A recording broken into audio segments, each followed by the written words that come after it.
New আলিপুরের বিশেষ ব্রাদার্সের সুরুচির সঙ্গে এবার এলআইসি আইনি নোটিশ। 18 জুলাইয়ের মধ্যে চারটি প্লট খালি করার নির্দেশ। তৃণমূল জামানায় এলআইসির জমি দখল করে পুজো হতো সুরুচিতে। সৌরভ বিশ্বাস গ্রেপ্তার হতেই থানায় অভিযোগ দায়ের করে এলআইসি কর্তৃপক্ষ।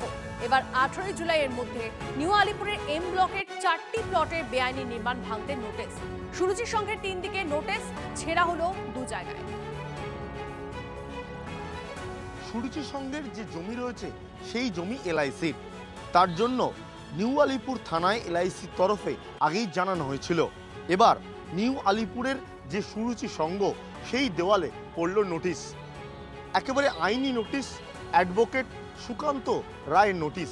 লেখাই রয়েছে যে এখানে যে প্লটগুলো রয়েছে 498, 499, 500, 501 ব্লক এম নিউ আলিপুর, অর্থাৎ এই যে জায়গায় যে 4টে প্লট রয়েছে সেই 4টে প্লট এলআইসির, এবং সেটার জন্য নির্দিষ্ট সময়সীমা বেঁধে দেওয়া হয়েছে 18/7/2026।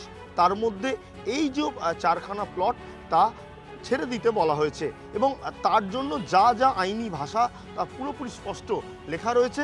এবং এখানেও কিন্তু আরেকটিও নোটিশ দেওয়া রয়েছে, অর্থাৎ এই যে জায়গায় স্পষ্টত বলে দেওয়া হচ্ছে যে এই জায়গা যে আইনতভাবে এলআইসির, অর্থাৎ যেভাবে বেআইনিভাবে দখল করা হয়েছে তার জন্য আইনি নোটিশ দেওয়া হলো এলআইসির তরফে। খুব স্বভাবতই এই যে দিনক্ষণ তার মধ্যে সুরুচি সংঘ তাদের জায়গা ছেড়ে দেয় কিনা, বা যদি না ছাড়ে পরবর্তীকালে এলআইসি কি আইনি পদক্ষেপ নেয় তা গুরুত্বপূর্ণ। ক্যামেরায় দীপঙ্কর জানার সঙ্গে সুজমন ভট্টাচার্য, TV9 বাংলা। দখলদারি রাজনীতি তো পশ্চিমবঙ্গের তৃণমূল তাদের শক্তি বৃদ্ধি করবার চেষ্টা করেছিল, দাঁত নখ বার করে। এরা সবকিছুই দখল করতে চায়, রাষ্ট্রের জমি দখল করতে চায়, মানুষের অধিকার দখল করতে চায়। মমতা বন্দ্যোপাধ্যায়, অভিষেক বন্দ্যোপাধ্যায়ের নির্দেশে এই বিশ্বাস, অরূপ বিশ্বাস, স্বরূপ বিশ্বাস তারা দখলদারিতে গেছেন।